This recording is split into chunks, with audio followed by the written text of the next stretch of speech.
سلطان محمود نے جب ہندوستان فتح کیا 17 حملے کر کے سومنات پر واپس جا کر غزنی کے علماء کو شکایت کی کہ صرف جنگ و جدال سے کام نہیں چلے گا، تو حضرت سید علی اجویری کو اپنے استاد اور شیخ نے حجویر سے روانہ کیا۔ حجویر غزنی کے راستے میں، پہلے حجویر آتا ہے پھر غزنی آتا ہے، اور سید علی اجویری لاہور آئے، کیونکہ لاہور میں روزانہ ایک مسلمان ذبح ہوتا تھا اور ہندو اس کا قیمہ بنا کے کباب بناتے تھے، تو داتا صاحب تشریف لائے اور ایک جگہ بیٹھ گئے۔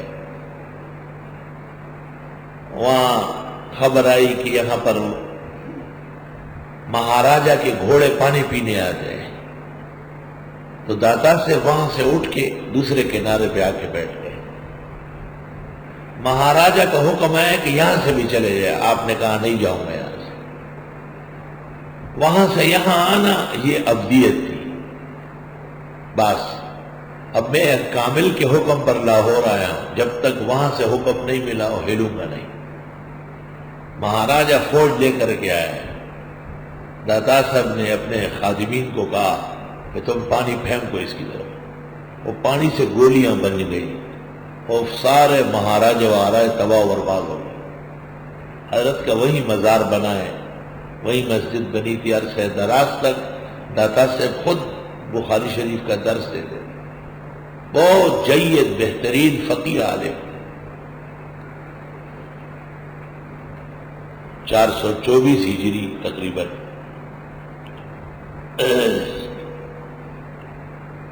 جب حجویر سے روانہ ہو رہے تھے، استاد نے کہا شیخ نے کہ لاہور چلے جاؤ، سلطان بہت خفا ہے، سخت جگہ لاہور ہے، وہاں بیٹھ جاؤ۔ اور پوچھا کہ کیا کرنا ہے، کیا پرہیز ہوگا؟ تو شیخ نے کہا کہ صبح سے شام تک بھیک مانگو، لوگوں سے پیسے اور کھانا مانگو، اور شام کو مغرب سے پہلے پہلے اس کو بانٹ دینا، خود اس میں سے کھانا نہیں، تیرے کھانے کے اس میں سے نہیں ہوگا، تیرے کھانا میں نے اللہ کے حوالے کیا ہے۔ داتا صاحب کہتے ہیں میں حجویر سے لاہور آیا، میرا بخار تھا، کیونکہ میں نے کبھی ماں سے گھر میں کھانا نہیں مانگا، میں نے بہن بھائی کو پانی کا نہیں کہا، میں لوگوں سے بھیک کیسے مانگوں؟ لیکن جب مانگنے لگا تو ایک آدمی سے میں نے بھیک مانگا اور 5 نے مجھے کلمہ پڑھ کے سنا، 10 آدمیوں سے میں بھیک مانگتا ہوں، 50 کلمہ پڑھ رہا ہوں۔ مغرب سے پہلے میں خیرات تقسیم کر رہا ہوں، لوگوں سے مانگا ہوا، اور اسلام لانے والوں کے لائن لگ گئے، قطار لگ گئے، تو میں نے سلام کیا کہ شیخ کامل پر ہزاروں سلام، صحیح علاج بتایا ہے۔ حضرت کشف المحجوب کے مقدمہ میں لکھتے ہیں، حضرت کا ایک دیوان عربی میں ہے، ایک دیوان فارسی میں ہے۔ عربی دیوان بہت فاضل ہے، پیرانی پیر شیخ عبد القادر گیلان کے اندر اس کا درس دیتے تھے، وہ تو بات کیا ہے، 6 صدی کے ہے، اور حضرت 4 صدی کے ہے۔ پیرانی پیر شیخ عبد القادر وہ گیلان کے اندر حضرت داتا صاحب کے عربی دیوان کا درس طلباء کو پڑھاتے تھے۔ سب طلباء بیٹھے رہتے تھے اور پیرانی پیر کھڑے ہوتے تھے، طلباء پوچھتے تھے کہا دیوان کی عظمت سے شرم آتی، نہیں بیٹھ سکتا۔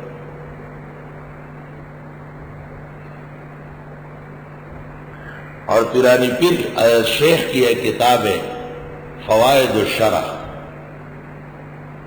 بہترین کتاب ہے فوائد الشرح۔ حافظ ابن تیمیہ نے اپنی تصنیفات میں اس کو سراہا ہے، اس کی تعریف کی، فوائد الشرح۔ زیدی قیروانی نے اس کی شرح لکھی ہے 22 جلدوں میں، اوصاف و فوائد شرح۔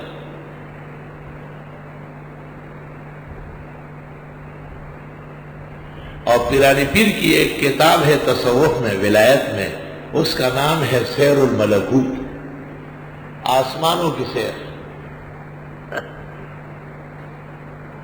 فرماتے ہیں میں نے ابو یوسف کو دیکھا چوتھے آسمان سے پانچوں کی طرف جا رہے تھے. میں نے کہا کیف ابا یوسف اسألک امرا، میں نے کہا ٹھہرے مجھے آپ سے کچھ پوچھنا ہے. فقال ارجع احمد لیسألنی ولم یلتفت الی، دے کے بغیر کا احمد ابن حنبل سے کہو وہ مجھ سے بات کرے. آپ بہت چھوٹے بات کے آدمی ہیں، آپ کیا مجھ سے بات کر رہے ہیں؟ حضرت فرماتے فتبین لی بأن مرتبته عند اللہ العظمی وأن رتبته عند اللہ القصوى وإنه بشأو بعید من العباد والبلاد وهو اقرب إلى اللہ رب الارباب.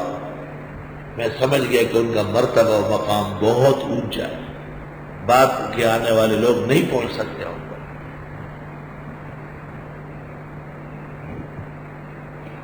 حضرت کا جو فارسی دیوان ہے منظومہ، اس پر فخر کرتے تھے کہ میرے جیسے شعر اور نظم کوئی نہیں کہہ سکتا ہے فارسی میں.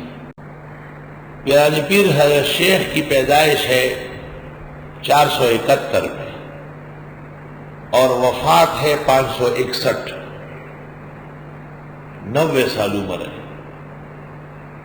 49 اولادیں ہوئی ہیں. بوقت وفات 24 موجود تھی، 12 لڑکے اور 12 لڑکیاں، اور 12 بیٹے، 12 کے 12 محدث فقہا مجتہد تھے، 12 کے 12 کا درس جاری ساری. حضرت درمیان میں ہوتے تھے، ان سے استفسارات کرتے تھے کہ یہ جواب صحیح ہے، آپ بتائیں آپ بتائیں. سب تقریریں کرتے تھے، حضرت درمیان میں بیٹھے تھے.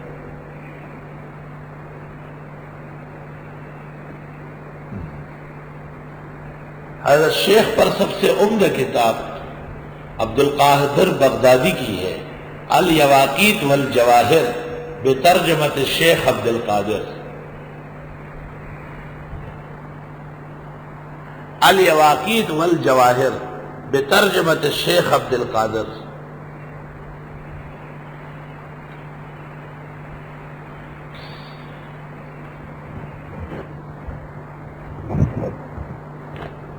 نور الدین نوری نے ایک کتاب لکھی ہے بہجت الاسرار. نور الدین نوری نے بہجت الاسرار، لیکن وہ کتاب درست طریقے سے نہیں ہے، اس میں شرکیہ اور کفریہ اقوال جمع ہے.